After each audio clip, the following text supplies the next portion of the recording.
구독자 여러분, 안녕하세요. 오늘은 최근 건강검진에서 폐 관련 이상 소견을 받은 57세 박정호 씨의 이야기를 들려드리려 합니다. 30년 넘게 서울 도심에서 직장 생활을 해온 그가 건강검진 결과지를 들고 병원을 나오는 순간, 마침 그날은 하늘이 뿌옇게 변한 고농도 미세먼지 경보일이었죠. 폐 기능이 또래에 비해 떨어지고 기관지 벽이 두꺼워졌다고 합니다. 평소 담배도 안 피우는데 이상하다고 생각했었죠.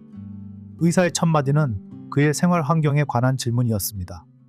출퇴근 시간은 얼마나 되는지, 마스크는 제대로 착용하는지, 사무실 환기는 어떻게 하는지 등. 이야기를 나누면서 박정호 씨는 자신이 매일 미세먼지에 무방비로 노출되고 있었다는 사실을 깨닫게 되었다고 합니다. 그의 이야기를 들어보시죠. 사실 그는 최근 6개월 동안 몸의 변화를 느끼고 있었습니다. 아침마다 목 뒤가 붓는 듯한 불편함이 있었고 건조한 기침이 잦아졌어요. 특히 출근길 지하철에서는 답답한 느낌에 자주 숨이 가빠졌습니다. 처음에는 그저 나이 탓이라고 생각했어요. 특히 봄철만 되면 목이 간질간질하고 눈이 충혈되는 게 단순한 알레르기라고만 여겼죠. 밤에도 증상은 계속됐습니다. 평소 숙면을 취하던 그였지만 최근에는 갑자기 기침이 터져나와 잠에서 깨는 일이 많아졌습니다. 아내는 그의 코골이가 더 심해졌다고 말했죠. 아침에 일어날 때면 가슴이 답답하고 코와 목 안쪽이 마치 사포로 문지른 것처럼 따가웠습니다. 주말에도 그는 평소보다 쉽게 피로를 느꼈습니다. 가족과 가볍게 등산을 가도 예전처럼 정상까지 오르지 못하고 중간에 쉬어야 했죠. 예전 같았으면 앞장서서 올랐을 텐데 요즘엔 숨이 턱까지 차서 자꾸 뒤처지게 됩니다. 이렇게 체력이 떨어지는 게 너무 당황스러웠어요. 특히 그가 놀란 것은 미세먼지가 단순히 호흡기만의 문제가 아니라는 점이었어요. 입자 크기가 2.5 마이크로미터 이하인 초미세먼지는 폐 깊숙이 침투해 혈관을 통해 온몸을 돌아다니며 염증을 일으킨다는 사실에 충격을 받았습니다. 의사는 세계보건기구가 미세먼지를 일군 발암물질로 지정했다는 이야기도 들려주었죠. 의사는 박정호 씨에게 앞으로 미세먼지 농도가 나쁨 이상일 때는 특별한 주의를 기울이라고 조언했습니다. 그날 이후로 박정호 씨는 일기예보를 체크하듯 미세먼지 예보도 매일 아침 확인하는 습관이 생겼습니다. 건강을 지키기 위한 그의 새로운 여정이 시작된 것이죠. 미세먼지 대처법의 오해와 진실. 건강검진 결과에 충격을 받은 박정호 씨는 직장 동료들과 커피를 마시며 미세먼지 이야기를 꺼냈습니다. 그러자 여기저기서 다양한 대처법들이 쏟아져 나왔죠. 정호 씨, 미세먼지 심한 날은 절대 환기하면 안 돼. 창문 꼭 닫고 있어야 해. 한 동료가 확신에 찬 목소리로 말했습니다. 또 다른 동료는 난 삼겹살 먹으러 가. 기름기가 미세먼지를 잡아준대. 소주 한 잔이면 미세먼지가 다 씻겨 내려가지. 하며 웃었습니다. 이런 말들을 들은 박정호 씨는 집에 돌아와 인터넷을 검색해보기 시작했습니다. 그리고 자신이 그동안 믿었던 미세먼지 대처법 중 상당수가 잘못된 정보라는 것을 알게 됐습니다. 가장 먼저 환기에 관한 오해였습니다. 미세먼지가 심한 날에도 실내 환기가 필요하다는 사실에 놀랐습니다. 박정호 씨는 미세먼지가 심한 날에는 창문을 꼭 닫고 있어야 한다고 생각했거든요. 하지만 실내에서도 이산화탄소, 라돈 등의 오염물질이 계속 쌓이고 있다는 사실을 알게 되었습니다. 아내가 아침마다 환기시키려고 하면 제가 말렸는데 그게 잘못이었네요. 박정호 씨는 미세먼지 앱을 확인해보니 보통 새벽과 오전 9시와 10시 사이에 미세먼지 농도가 낮아진다는 것을 알게 되었습니다. 그때를 노려 10분 정도라도 환기를 시키는 것이 좋다는 정보를 접했죠. 그 다음은 삼겹살에 관한 오해였습니다. 신선한 공기를 마시고 싶어 친구들과 고기를 구워 먹으러 간다는 농담이 얼마나 잘못된 것인지 깨달았습니다. 오히려 기름진 삼겹살이 미세먼지의 체내 흡수율을 높일 수 있다는 연구 결과를 보고 놀랐죠. 마치 기름에 미세먼지가 달라붙는 것처럼 지방이 많은 음식을 먹으면 미세먼지가 체내에 더 많이 축적될 수 있대요. 그는 아내에게 설명했습니다. 대신 물을 많이 마시고 비타민이 풍부한 과일과 채소를 섭취하는 것이 더 효과적이라는 사실을 알게 됐습니다. 또 한 가지 오해는 마스크에 관한 것이었습니다. KF80과 KF94의 차이도 몰랐던 박정호 씨는 그동안 일반면 마스크나 독감 예방용 마스크를 써왔습니다. 하지만 이런 마스크로는 미세먼지를 제대로 걸러낼 수 없다는 사실을 알게 되었죠. 박정호 씨의 책상 서랍이 점점 미세먼지 관련 정보로 채워져 갔습니다. 그는 옳은 정보를 가족들에게도 공유하기 시작했으며 미세먼지가 심한 날에는 평소보다 더 신경 써서 대처하기로 마음먹었습니다.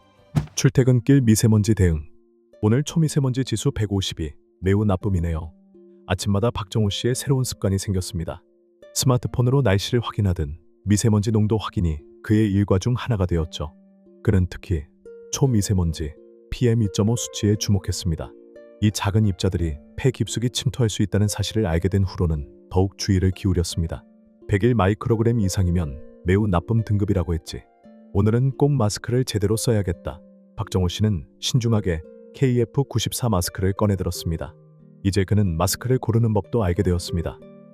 KF 뒤에 붙는 숫자가 높을수록 미세먼지 차단 효과가 크다는 것, 그리고 자신의 얼굴 크기에 맞는 마스크를 선택해야 한다는 것도 배웠죠.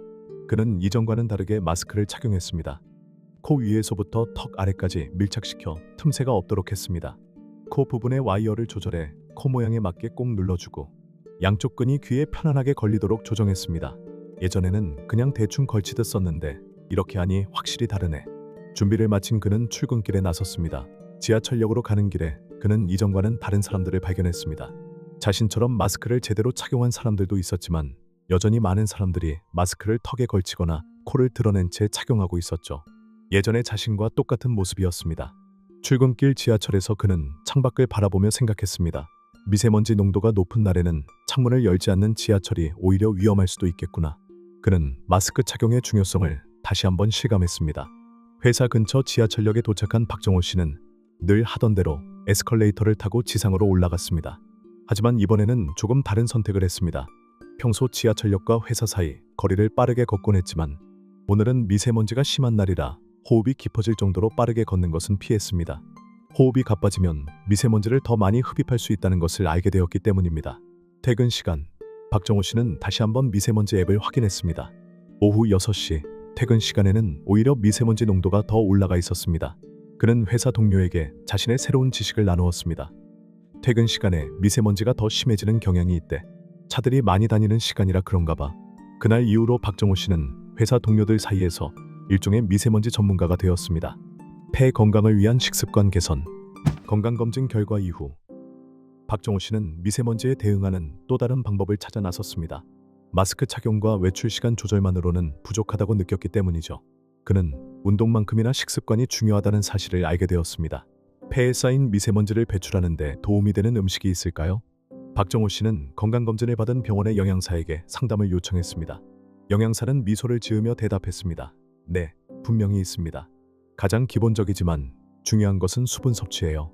영양사의 말을 들은 후 박정호 씨는 사무실 책상 위에 1리터짜리 물병을 두고 하루 동안 최소 2병을 마시기로 했습니다. 이전에는 커피만 주로 마시던 그였지만 카페인 음료가 오히려 몸의 수분을 빼앗아갈 수 있다는 사실도 알게 되었죠. 처음에는 화장실을 자주 가는 게 불편했어요. 하지만 일주일 정도 지나니 몸이 적응하더군요. 박정호 씨는 물을 규칙적으로 마시면서 목의 건조함이 줄어드는 것을 느꼈습니다. 평소 아침에 일어날 때마다 느끼던 가래도 조금씩 줄어들기 시작했습니다. 영양사가 추천한 두 번째 식품은 바로 과일과 채소였습니다. 특히 비타민C와 E가 풍부한 식품을 권장했죠. 키위, 딸기, 오렌지 같은 과일과 브로콜리, 시금치 같은 녹색 채소를 많이 드세요. 항산화 성분이 미세먼지로 인한 산화 스트레스를 줄여줍니다. 이 조언을 들은 박정호 씨는 매일 아침 출근 전 그린 스무디를 만들어 마시기 시작했습니다. 시금치, 케일, 바나나, 키위를 넣은 스무디는 처음에는 낯설었지만 시간이 지나면서 그 맛에 익숙해졌습니다. 요즘은 아내랑 아들까지 같이 마시고 있어요. 가족 건강을 위한 작은 습관이 된 거죠. 영양사가 특별히 강조한 식품 중 하나는 해조류였습니다. 미역, 다시마 같은 해조류에는 알긴산이라는 성분이 있어요. 이 성분이 미세먼지에 포함된 중금속을 흡착해 체외로 배출하는 데 도움을 준다고 알려져 있습니다. 박정호 씨는 미역국을 일주일에 한 번 이상 먹기 시작했고 식사 때 김이나 미역 샐러드를 곁들이기도 했습니다. 어릴 때는 미역국이 생일에만 먹는 특별한 음식이었는데 이제는 건강을 위한 일상 음식이 됐네요. 그뿐만 아니라 항염증 효과가 있는 음식들도 그의 식단에 추가되었습니다. 강황을 넣은 카레, 생강차, 견과류 등이 그것이었죠. 강황에 들어있는 커큐민이 염증을 줄이는 데 도움이 된다고 해서 주말마다 카레를 만들어 먹고 있어요. 매운맛이 처음에는 강했지만 이제는 오히려 즐겨 찾는 음식이 됐습니다. 한편 미세먼지가 심한 날에는 삼겹살이나 기름진 음식은 피하기로 했습니다. 대신 담백한 단백질 위주의 식사를 했죠. 전에는 스트레스 받으면 삼겹살부터 찾았는데 이제는 생선구이나 두부 요리를 먼저 생각하게 됐어요. 석 달이 지난 지금 박정호 씨의 식습관은 완전히 달라졌습니다. 아침 스무디, 충분한 물 섭취, 해조류와 항산화 식품 섭취는 그의 일상이 되었습니다. 가장 큰 변화는 건강 상태였습니다. 평소 기침이 줄어들었고 아침에 목이 따갑던 증상도 많이 개선되었습니다. 식습관을 바꾸는 게 쉬운 일은 아니었어요. 하지만 건강이 좋아지는 걸 느끼니 더 적극적으로 실천하게 되더군요. 박정호 씨는 이제 자신의 경험을 주변 사람들과 나누며 미세먼지 시대의 건강한 식습관의 중요성을 알리고 있습니다. 사무실과 가정에서 실천하는 미세먼지 관리법. 박정호 씨는 하루의 대부분을 사무실과 집에서 보냈습니다. 바깥 미세먼지를 피하기 위해 실내에 머무르는 시간이 더 길어졌지만 문득 의문이 들었습니다. 과연 실내는 미세먼지로부터 안전한 곳일까? 이런 의문을 품고 인터넷을 검색하던 중 그는 충격적인 사실을 알게 되었습니다. 실내 공기도 미세먼지로부터 자유롭지 않다는 것이었죠. 때로는 환기가 잘 안 되는 실내가 바깥보다 더 오염될 수 있다는 연구 결과도 보았습니다. 회사에서도 집에서도 미세먼지 관리가 필요하구나. 박정호 씨는 실내 환경 관리에 대해 더 알아보기로 결심했습니다. 먼저 그는 사무실 환경부터 점검했습니다. 자신의 책상 주변은 깨끗하게 정리했지만 구석구석 쌓인 먼지들이 눈에 들어왔습니다. 특히 컴퓨터 주변과 책상의 서류함에 먼지가 많이 쌓여 있었죠. 이런 먼지들이 실내 미세먼지의 원인이 될 수 있겠구나. 그는 총무팀에 공기청정기 설치를 건의했고, 다행히 회사에서는 직원들의 건강을 위해 각 부서마다 공기청정기를 설치해 주었습니다. 하지만 박정호 씨는 공기청정기만으로는 충분하지 않다는 것을 알았습니다. 정기적인 환기가 필요했죠. 미세먼지 농도가 낮은 아침 일찍이나 비가 온 후에는 창문을 열어 환기를 시키는 게 좋겠어요. 그는 부서 회의에서 제안했고 부서원들은 그의 제안에 동의했습니다. 이제 그들은 매일 아침 출근 직후와 점심시간 이후에 10분씩 환기를 하는 습관을 들였습니다. 박정호 씨는 또한 사무실에서 가습기를 사용하기 시작했습니다. 적정 습도 40%에서 60%를 유지하면 공기 중에 먼지 입자가 바닥으로 가라앉아 호흡기로 들어가는 것을 줄일 수 있다는 사실을 알게 되었기 때문이죠. 겨울철 난방으로 건조해진 공기에 가습기는 필수더라고요. 집으로 돌아온 박정호 씨는 가정에서의 미세먼지 관리도 시작했습니다. 그가 가장 먼저 바꾼 것은 청소 방식이었습니다. 이전에는 진공 청소기를 주로 사용했지만 이제는 물걸레 청소를 우선으로 했습니다. 진공 청소기가 미세먼지를 오히려 날릴 수 있다는 걸 몰랐어요. 집안 곳곳에 공기정화 식물도 두기 시작했습니다. 아레카야자, 스파티필럼, 산세베리아 같은 식물들이 그의 집에 생기를 불어넣었습니다. 식물이 미세먼지를 완전히 제거할 수는 없지만 어느 정도 정화 효과도 있고 습도 유지에도 도움이 된대요. 무엇보다 집 분위기가 한결 좋아졌어요. 가장 큰 투자는 공기청정기였습니다.